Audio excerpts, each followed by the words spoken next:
네, 안녕하세요. 이번 시간에는 3-2-1 프로젝트에 대해서 한번 이야기를 해보는 시간을 가져보고자 합니다.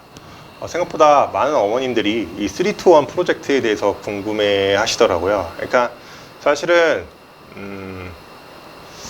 이 3등급인 어머님들이 좀 이렇게 개인적으로 수업을 들어보고 싶다라고 부탁하시는 어머님들이 좀 제법 꽤 많았습니다. 뭐 일종의 문호를 개방해달라 라는 식의 어머님들도 많았어요. 그러니까 원래 그 이전에 한 4, 5년 불과 한 4년 전, 3년 전만 해도 3등급 학생들도 굉장히 많이 가르쳤었습니다. 굉장히 많았어요. 근데 이게 가르치다 보니까 갈수록 상위권, 최상위권 학생들이 몰리고 그러다 보니 이게 수업 난이도가 계속해서 올라갔습니다. 네. 그러다 보니까 일종의 진입장벽이 갈수록 높아져 갔거든요. 근데 그래서 그냥 3등급 학생들이 그냥 제 여름방학 수업을 들으면 굉장히 힘들고 어려울 가능성이 높습니다. 그래서 조금 도움을 주려고 합니다. 자, 그럼에도 제가 한번 좀 몇 가지 사항을 이야기를 드리고자 합니다. 이 뭐 1, 2, 3번 중에 뭐 이거는 뭐 그냥 열심히 하자 이거고 1번이 제일 핵심입니다. 난이도는 연속적이지 않습니다. 저희가 이제 흔히들 이제 학생들이 자꾸 이야기를 하는 게 뭔가 최고 난이도가 있고 쉬운 문제가 있고 거기에 있는 어떤 중간 단계가 있을 건데 이 중간 단계를 이렇게 뭔가 어떤 마법과 뭔가가 있지 않을까라고 생각하는 학생들이 많은 것 같아요. 근데 그 중간 단계는 제가 보기에는 별로 없습니다. 그냥 어떤 실력이라든지 이런 거는 이렇게 상승하는 것 같아요. 그러니까 이렇게 어떤 선형적으로 상승하는 것 같지가 않거든요. 그래서 제가 학생들한테 좀 부탁을 드리고 싶은 거는 이 3등급인 학생들은 이 최고 난이도 문항을 풀려고 시도해 보셔야 돼요. 어떻게든 이해하려고 노력을 해 보셔야 합니다. 그렇죠?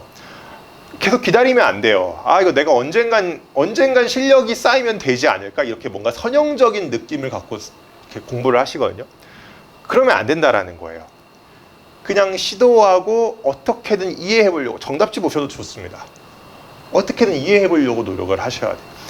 일단 그게 이해가 되어야지 나중에 시도라도 해볼 수 있지 않을까요? 비슷한 유형이 나왔을 때. 그렇죠? 제가 원하는 건 딱 하나입니다. 자꾸 내가 실력이 쌓일 때까지 기다려서 그 문제를 풀 거다라고 생각하지 말아주세요. 최고 난이도 문항 그냥 한번 도전해보고 어떻게든 이해하려고 노력을 해보는 겁니다. 본인이 3등급 때에서 조금 높은 학생들이라면 시도해보고 도전해보는 게 맞습니다. 3등급 밑, 3등급 아래쪽 친구들은 좀 상황이 많이 다른데요. 솔직히 3등급 윗등급 학생들이라면 꼭 도전을 해보셨으면 좋겠습니다. 아시겠죠? 자, 뭐 세부 사항입니다. 일단 기본적으로 이 심화 개념보다 살짝 아래 단계에 대한 영상이 학생들한테 제공이 될 거예요. 그러면 그걸 영상으로 수강하시면 돼요. 아시겠죠? 영상으로 수강을 하시고 저희의 목표는 간단합니다. 토요일, 일요일 수업을 이해하는 것을 목표로 합니다. 2학년 친구들은 이렇지는 않겠죠. 2학년 친구들은 목요일, 토요일 수업이니까 수요일 날 와서 목요일 수업을 이해하기 위한 준비를 하시고요. 토요일 날, 목요일 날 똑같이 클리닉은 있거든요. 그러면 또 준비하면 되고 금요일은 토요일 수업을 이해하기 위한 준비를 하면 되겠죠. 고2 친구들은. 이거는 고1 친구들에 대한 하나의 예시인 것 뿐이고 고2 친구들은 고2 친구들대로 그렇죠? 시간표를 대입해 보시면 될 것 같아요. 그렇죠? 그래서 기본적인 컨셉은 아주 간단합니다. 저의 수업 시간에 있는 내용들이 굉장히 어렵고 힘들어요. 1등급 학생들도 만만치 않아 한단 말이에요. 그렇죠? 그런 수업인데 3등급 학생들이 오면 좀 많이 놀랄 수도 있겠죠. 그 간격을 최대한 줄여보자가 저의 목표입니다. 그럼에도 어려울 수밖에 없어요. 솔직하게 말해서. 그럼에도 도와줄 테니까 한번 해보자는 겁니다. 그렇죠? 근데 이걸 자꾸 저한테 너무 의지해서는 안 돼요. 여러분들이 해야 되는 겁니다. 그러니까 자꾸 그 등급대의 친구들의 가장 큰 특징이 자꾸 의존하려고 해요. 그러니까 힘들고 어려우니까 자꾸 그 마음은 이해는 하는데요. 그러면 안 돼요. 그렇죠? 스스로 하는 겁니다. 결국. 그렇죠? 저희가 최대한 훌륭한 도구들을 제공을 할 거예요. 그렇죠? 그러니까 뭐 조교님들도 배치를 할 거니까 편안하게 질문을 해보시고, 여러분들이 사실 이게 3등급에서 1등급이 된다는 게 1등급이었던 학생들이 갑자기 이제 정말 운이 나빠서 3등급이 되었다가 1등급이 되는 케이스가 아닌 이상, 원래 3등급의 실력이었던 학생들이 1등급이 되는 건 사실상 거의 기적에 가깝거든요. 정말 생각보다 엄청나게 큰 간극이 있습니다. 2등급과 1등급 사이에서도 굉장한 큰 실력 차이가 있을 때도 많고요. 어떤 일종의 기적 같은 건데 그렇죠? 그거를 해낸다라는 게 얼마나 힘들고 어려운 거겠습니까? 그렇죠? 그러니까 마음을 단단히 먹고 하셨으면 좋겠어요. 그냥 한번 들어보자. 그냥 듣지 마세요. 아시겠죠?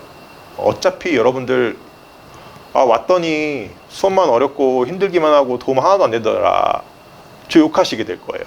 그렇죠? 정말 마음 단단히 먹고 나 진짜 한번 해보겠다 라는 마음을 먹은 학생들만 하셨으면 좋겠습니다. 흔들릴 것 같으면 그냥 하지 마세요. 네, 아시겠죠? 확신이 없으면 안 하시는 걸 추천을 드려요. 자, 조금은 아직은 제 이름이 어색한 친구들이 있을 수도 있어요. 최상위과 학생들한테 유명하지만. 그래서 어떤 것들이 제공이 되느냐, 이건 뭐 항상 제공되는 것들인데 오답노트 다 제공됩니다. 그래서 특히 책 같은 거 제출하시면 제가 학생 개개인별로 전부 다 오답노트를 만들어 드려요. 자, 이번에 방학 때 테스트 보거든요. 그러니까 뭐 예를 들어서 이런 식으로 테스트 문항이 나오면요, 이런 거에 대한 변형 문항들이 정말 충분히 제공이 될 거예요. 그래서 내가 이 문제가 틀렸네? 그러면 그거에 대한 다양한 변형 문제들이 제공이 될 겁니다. 그래서 나의 약점을 채우는데도 굉장히 유용하겠죠. 그래서 이러한 부분들이 조교님들과의 클리닉 시간에 진행된다 라고 생각을 하시면 될 것 같습니다. 그래서 저도 이번에 한번 시도를 해보는 겁니다. 사실 굉장히 걱정도 되고요, 정말 고민도 많습니다. 그렇죠? 그래서 쌤 나름대로 할 수 있는 최대한의 도움을 줄 테니까요, 여러분도 한번 열심히 해보셨으면 좋겠습니다. 아니, 잘하셨으면 좋겠습니다. 열심히로는 부족해요. 그러니까 3등급 대 학생들이 열심히 한다는 거 정말 미안하지만 열심히가 아닌 경우가 되게 많거든요, 옆에서 보면. 그렇죠? 열심히의 기준이 다른 거지. 그렇죠? 정말 잘할 수 있을 정도로 열심히 하셔야 됩니다. 아시겠죠? 네, 부탁드리겠습니다. 네, 감사합니다.